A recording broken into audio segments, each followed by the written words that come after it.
méthode pour piloter et automatiser son entreprise de façon efficace. Cette méthode, elle repose sur trois fondamentaux, trois principes, trois systèmes à part entière, que sont un centre de pilotage pour avoir en fait toute notre donnée structurée et exploitable de façon le plus efficace possible, c'est-à-dire vraiment un centre unifié. De là, on va venir gérer nos opérations, donc notre partie opérationnelle, et justement en exploitant toute la donnée de notre entreprise.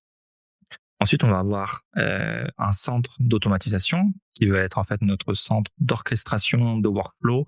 Là, on va venir en fait automatiser tous nos process pour justement, encore une fois, exploiter encore plus notre premier pilier qui est notre centre de pilotage. Et le troisième, c'est notre centre d'assistant, notre chat GPT. C'est là où on va venir enrichir toute notre créativité et qu'on va venir justement faire exploiter tout le potentiel de l'intelligence artificielle qui est proposé aujourd'hui, et ce de façon intelligente. Alors vous allez voir que c'est un système que j'ai appelé là le système à 3 corps. Je vous invite à aller lire l'article sur le site. Et puis si vous avez fini de lire l'article, vous allez pouvoir trouver tout en bas mon calendrier si vous souhaitez prendre rendez-vous sur des systèmes data IA pour mettre en place des automatisations, des process qui vont permettre justement d'accélérer votre croissance. Donc pour revenir au sujet, ce système il repose sur trois, on va dire, principes, trois systèmes, et finalement les outils qui sont affichés là sur notre système, on s'en fiche un peu, parce que c'est pas vraiment ça qui nous importe, c'est plutôt le résultat et on va dire la catégorie d'outils qui est utilisée pour ça. Donc pour notre centre de pilotage, c'est là où on va retrouver en fait tout notre système d'information, c'est là qu'on va venir gérer notre partie opérationnelle au sens pur, mais également notre partie vente, marketing, parce que si on veut faire simple, entre guillemets, ça va être notre base de données un peu suralimentée avec des interfaces pour pouvoir agir le plus facilement et avoir le plus d'impact. Sachant que c'est que avoir un centre de pilotage pour justement gérer ces opérations, c'est pas quelque chose, on va dire, de si facile à mettre en place comme ça. On pourrait se dire, si, c'est une simple base de données, moi je fais ça sur Excel, etc., ça fonctionne bien. Ok, c'est bien, c'est vrai. Ça fonctionne bien au début, mais en fait, vous allez voir que aujourd'hui, des grosses entreprises, des grands groupes qui payent des centaines de milliers d'euros justement dans leur système d'information, pour des développeurs, des data analysts, des data engineers et autres, pour mettre en place tout ce système d'information, ce centre de pilotage, c'est pas anodin. C'est parce qu'en fait, il y a beaucoup de méthodes qui se sont installées depuis les années 80, qui permettent d'exploiter la donnée d'une certaine façon et via certaines méthodes surtout au mieux.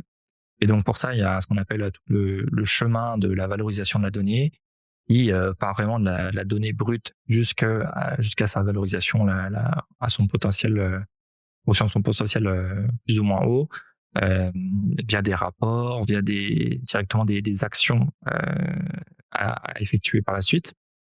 Et donc pour ça, il y a plein de modèles, et on a toutes différentes parties, l'extraction, la transformation, le chargement, les optimisations. On va utiliser des entrepôts de données, on va faire de la modélisation de données en format étoile, en flocon, si on reprend un peu la théorie de la modélisation de la donnée.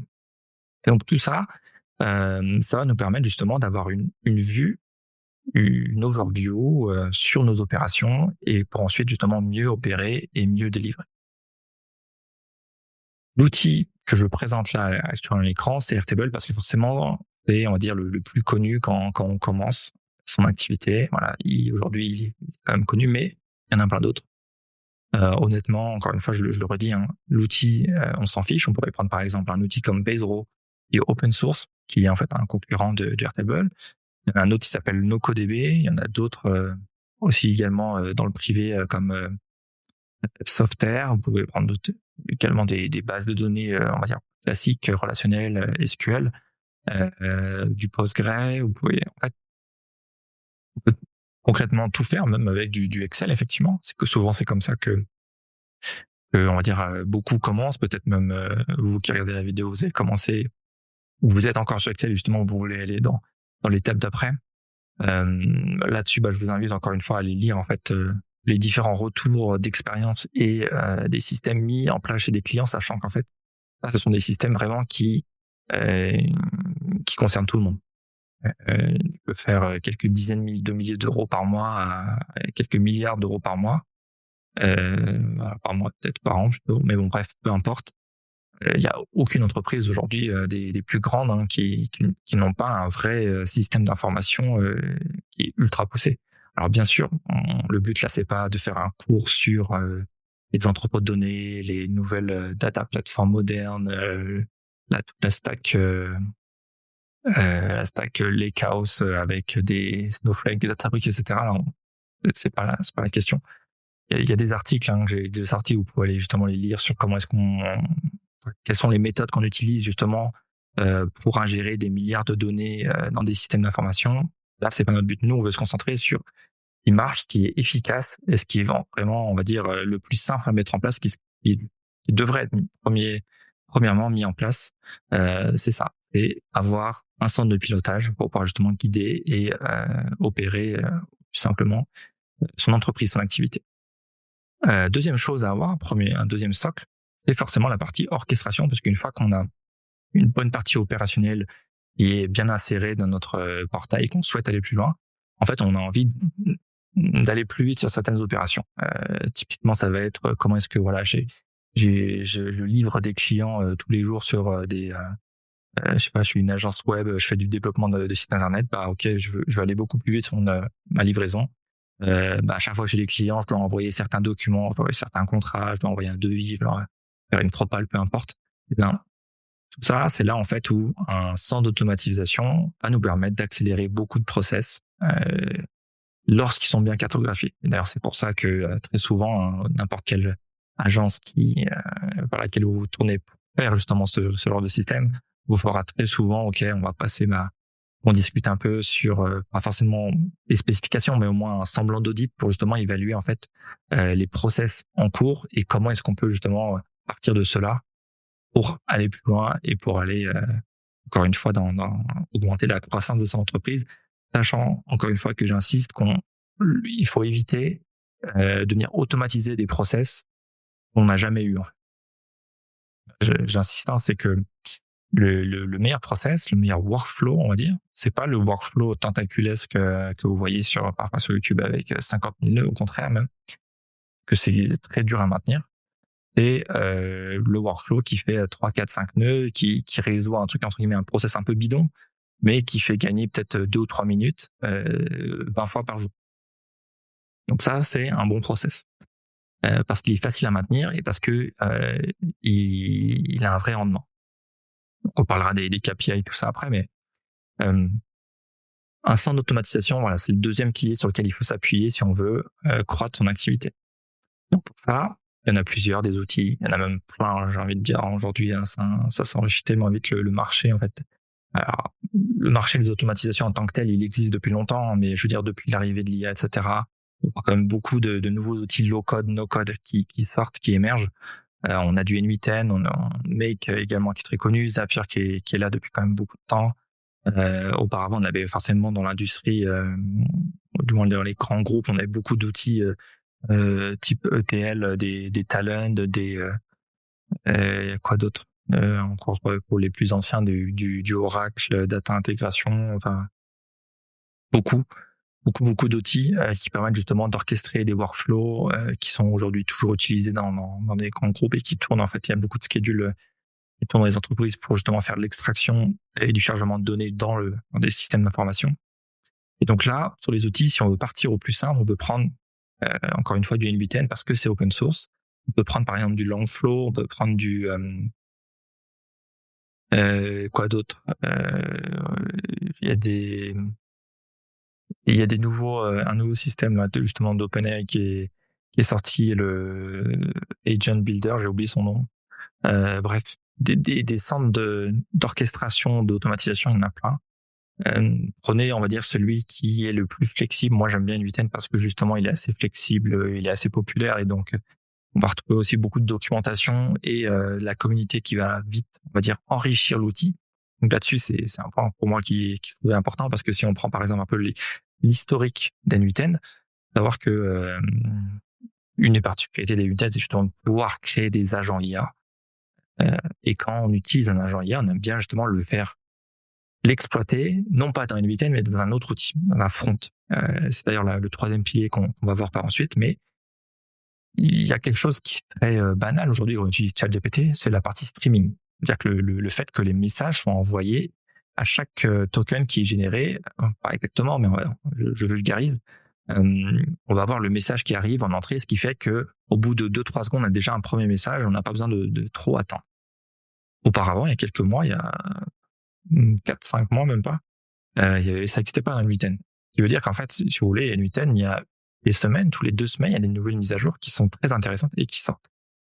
Donc là-dessus, il nous faut un centre d'automatisation pour accélérer justement les process de notre centre de pilotage.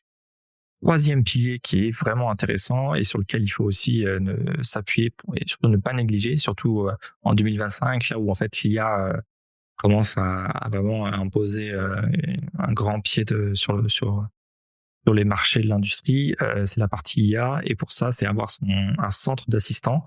Alors là-dessus, mais encore une fois, il y a pas mal de possibilités d'outils. On peut prendre tout simplement un ChatGPT pour commencer. Voilà, vous prenez un abonnement, peut-être même pas. Hein, vous prenez ChatGPT gratuitement, vous l'utilisez, vous jouez un peu avec. Ok, vous aimez bien, vous voulez aller plus loin parce que justement, vous essayez d'accélérer un peu la croissance de votre activité. Et ben dans ce cas-là, vous allez partir peut-être sur l'abonnement payant de ChatGPT, le plus, où là, vous allez justement pouvoir avoir vos propres assistants.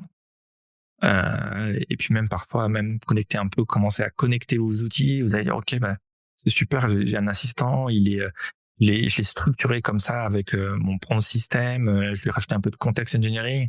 Je vous invite à aller regarder la vidéo sur le context engineering, d'ailleurs, si vous voulez optimiser vos agents et justement avoir des meilleurs résultats.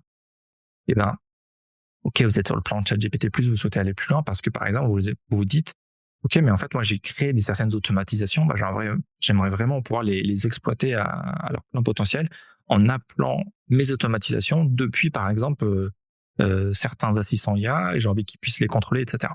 Et ben, là-dessus, on va partir peut-être sur une plateforme d'assistants IA open source. Il en existe encore une fois plein.